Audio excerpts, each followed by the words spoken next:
Hey guys, it's Jimmy here to talk about multiplayer and my experience at PAX.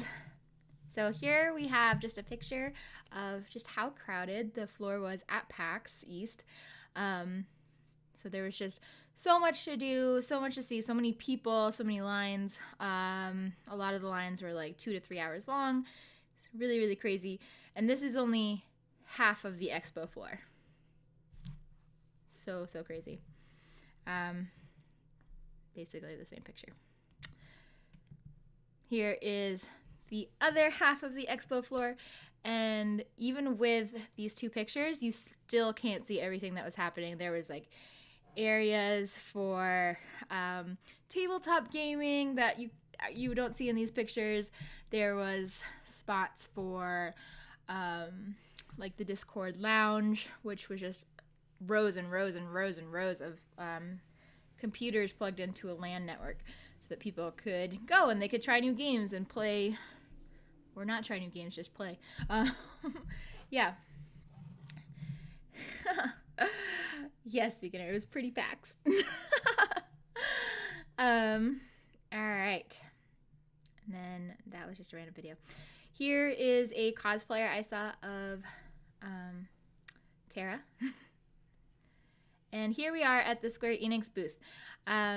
Here we have people playing, well, the first monitor, you can see someone playing 0.2. They had the whole 2.8 demo available. And a couple monitors down, you can see people trying out 1.5 plus 2.5.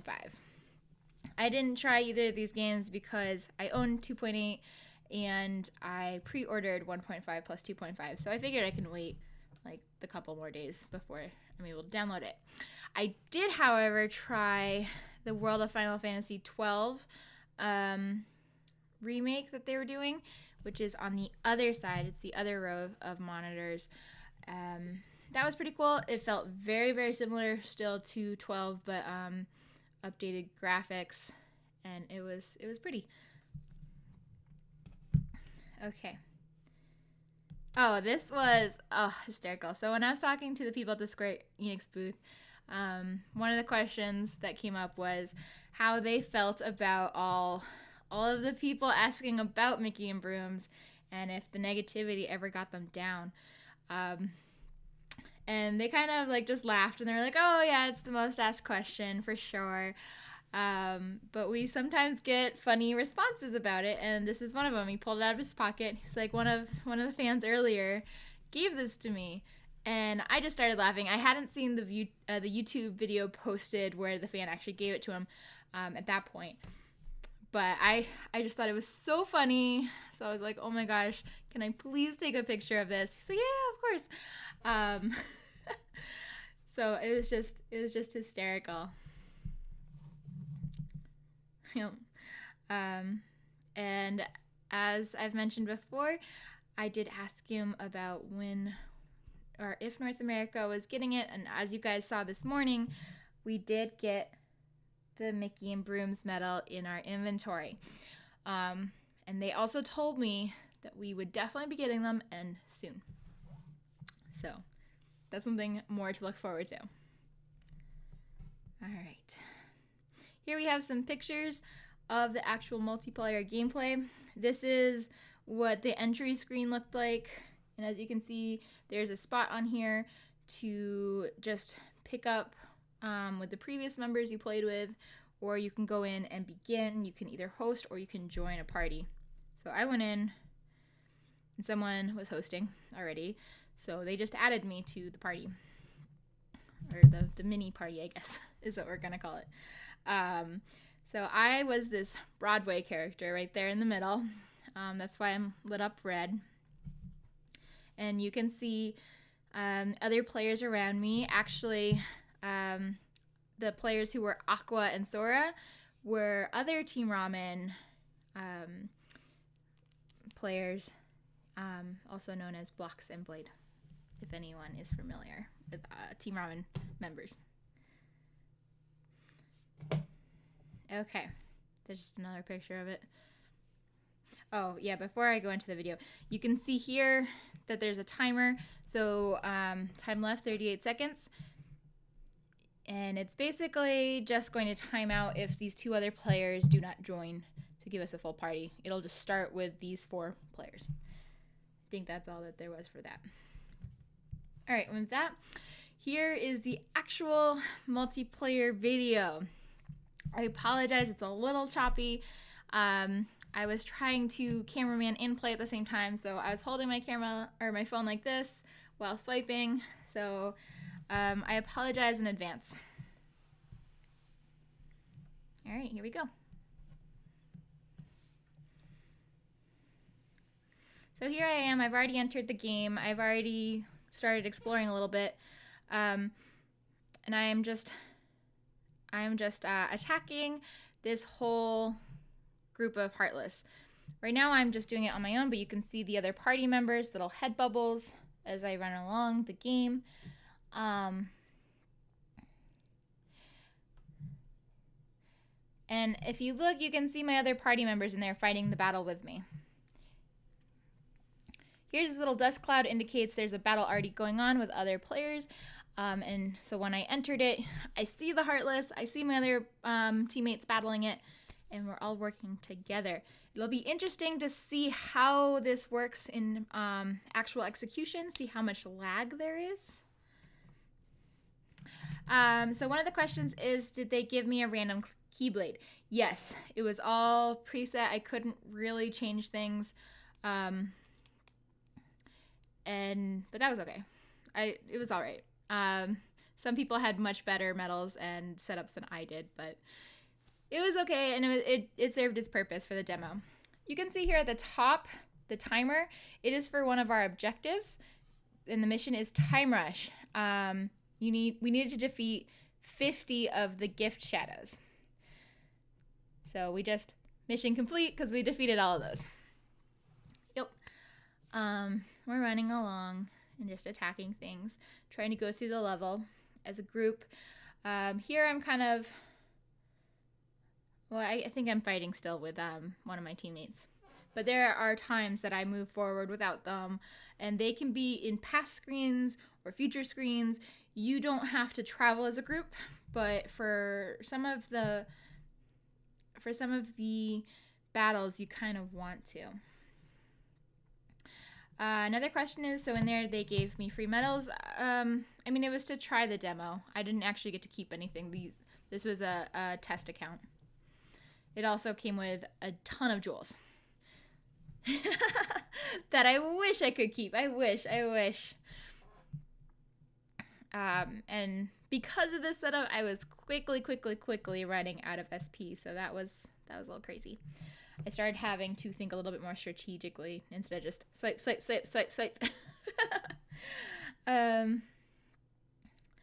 Yeah. So one of my teammates joined me in for this, and we are working on completing this little cluster of Heartless. I believe the mission at this point was just to go and find the target boss and defeat that. That's kind of the default mission.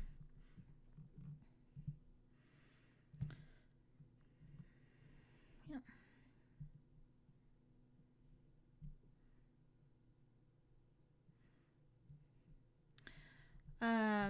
Oh, and one of the things that happens, you'll see very soon in the next battle, you as a party member have the ability to revive your other teammates if they die. So in the next battle, you will see Sora, aka Blade, die. And I just clicked on the little heart that appeared, and he was revived. I'm not entirely sure how that works because there were other times later in the game that I tried to do the same exact thing and I wasn't able to, so I don't know if you get just one revival per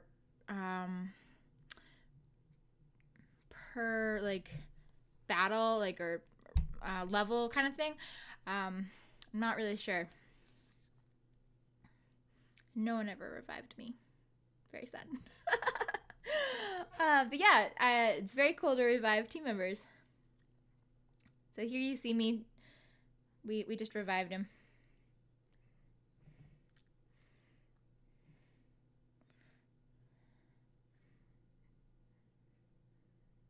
Oh, that's where I revived. Before it was Blocks reviving Blade. I don't know why Blade kept dying. He had the best Keyblade out of all of us. Alright, so here we have the timer again to defeat the Invisible. And this is where we should have been traveling more as a group. It's just me and Blocks fighting here, and I was not powerful enough, so I do end up dying. And it would have been more ideal to have everybody kind of attacking it because it is on a timer. You don't just have infinite amount of time. So we should have planned for that a little bit better. And this great UnionX guy actually came over and he's like, "Oh, I'll play with you guys to help you out." It's very nice of him. He's like, "Oh, you can't just play with you guys. You need more people." And so I wanted to see how it worked if you did not pay to continue, and I can just go right back in. There's all these little chat phrases you can add. So that'll be interesting, more customization. But yeah, I just begin now and I go straight back in. I start at this beginning. This is where I start for multiplayer. And I'm basically just racing back through because that timer is still going. And Blocks was telling me, he's like, "I'm the only one fighting this. Come back, come back."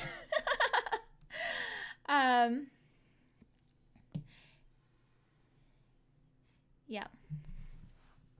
So I'm rushing. And somehow, even though the timer runs out, I don't know if it's because I get into the battle before the timer runs out, but we actually are able to successfully defeat it.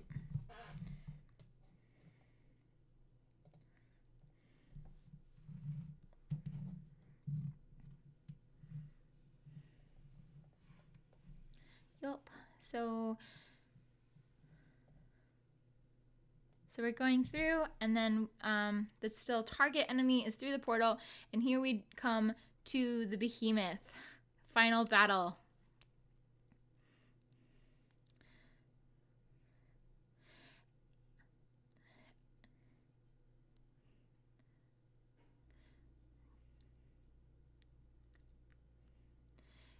Yep, and I believe that for those gauge, like treasure chests, everyone can collect it. So it wasn't just me collecting and then no one else could get it.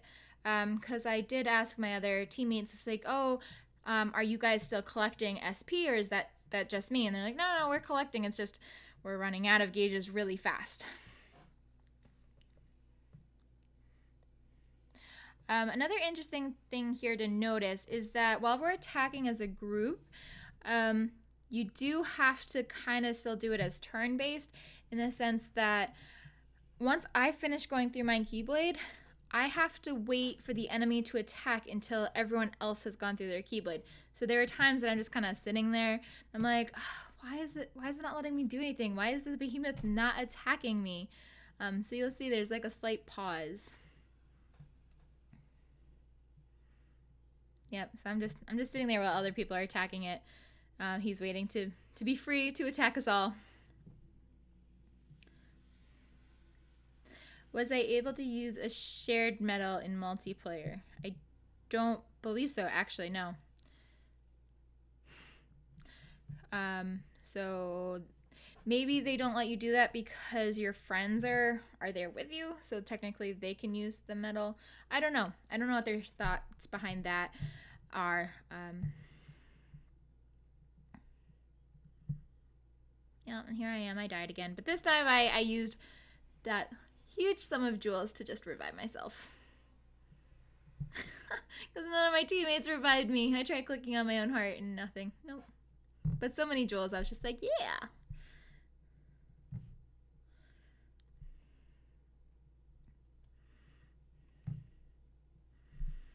Oh, also interesting thing to know, at this point, Blocks is experiencing an error. It was a small glitch in the game, so hopefully they work through this before it's released. But it's stuck for him on enemy attack. So the rest of us defeat it, but because he is in this glitch and it's frozen for him. We can't win because he's still in the battle technically. So now it's very confused. It keeps telling us the target is moving. So we're all running around like, wait, I thought that was the final mission. So then again, the Square Enix employee came over and he's like, oh, what's going on? We explained the situation. He's like, oh, okay. And then he kicked out Blocks just by like going and booting him from the mission. So then quest complete for us. Ta-da!